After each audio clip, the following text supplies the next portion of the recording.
All right, Be'ezras Hashem, we're starting a new book today. This is the Keser Shem Tov, which is teachings from the holy Baal Shem Tov.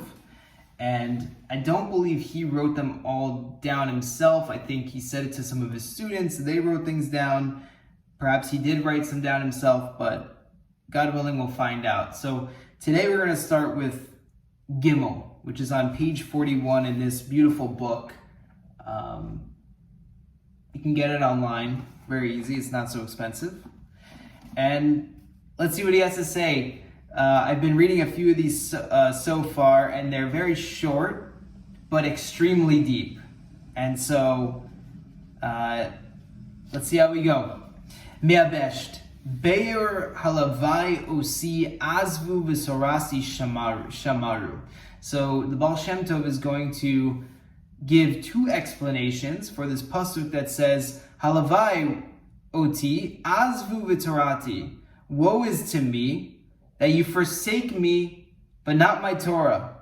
Right? So there's this, I guess, is a pasuk from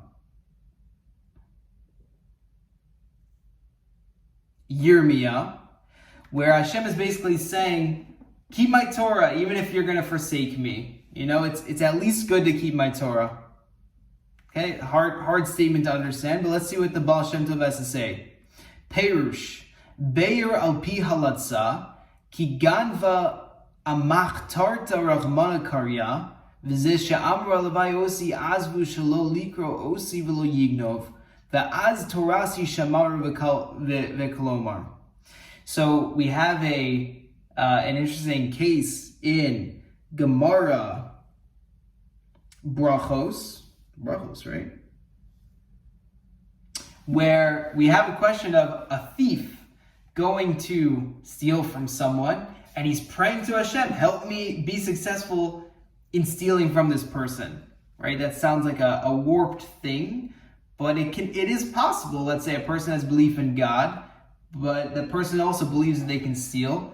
So the person prays to Hashem to help them be successful in stealing.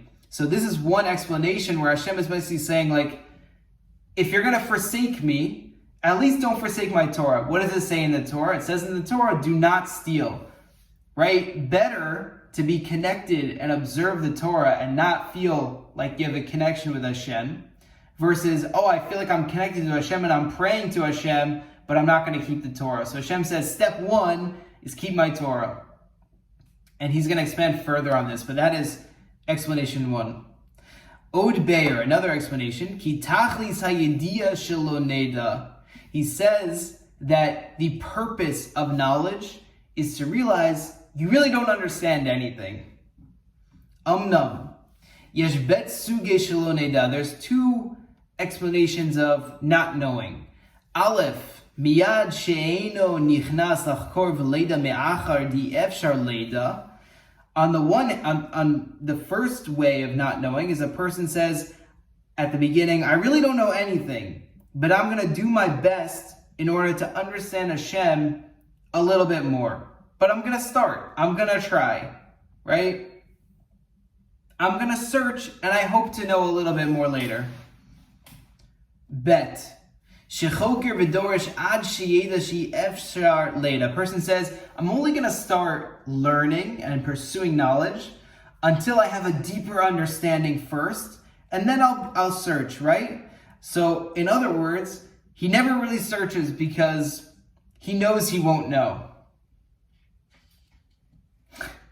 V'ahefresh ben zelazeh, the difference between these two, mashal lama devar dome. There's a story that illustrates this. Shnayim shirotzim leida et hamelech. Two people want to get to know the king. Ve'echad nichnas shebechol chadrei hamelech v'ne'ena me'otzrei v'hechlei hamelech v'achar kach lo yuchal leida hamelech. The person number one goes and searches through the palace of the king, goes into the different rooms, sees the different artifacts, and comes to a realization, I still don't know the king, even though I looked at all the king's stuff. V'asheni amar, the second person says, Me'achar she'yefshar leida hamelech, since I won't be able to know the king at all, lo nichnas klal lachadrei hamelech v'lo neida miyad. I'm not going to bother going into the palace. I'm not going to bother looking at all of the rooms, looking at the artifacts. I won't be able to know the king anyway. Uvazeh yivan v'dai b'shnei sugim anal. Osi azvu mileda shi efshar mikol makom halavai osi azvu mitoch hachakira v'ayediya achar shetorasi shamaru. What's being explained by the holy Baal Shem Tov is that during the investigation of knowledge, this investigation itself will come to guarding the Torah. And so what he's saying is that by first guarding the Torah and thinking about Hashem, and by walking into the palace of the king and investigating the rooms, even though you don't really know Hashem, because that really is the highest level of knowledge, is realizing I don't know anything at all, because there's obviously a lot above my simple understanding of knowledge and how it's concretized in my mind. So first you have to guard the Torah, that's step one. Then one can start to glean the greatness of Hashem, which brings one to an even greater level of reverence for Hashem, which brings him to further investigation, which really only brings him to simple faith, because it brings him to a level of realizing, I don't know anything at all. And that's okay. We understand and accept that we can each not truly understand God, but that we can grasp some knowledge and build a relationship with Hashem through guarding the Torah. And so that is his explanation of this somewhat cryptic pasuk of Hashem saying, guard my Torah, but don't, forsake me, but guard my Torah. Because through guarding the Torah, you will come not to forsake Hashem. You'll understand Hashem a little bit more at your level, and you will also be prevented from doing bad things in the meantime, like stealing. So, hope you enjoyed that. That was Gimel on page 41 in this book, Keser Shem Tov. God willing, we'll do another one soon.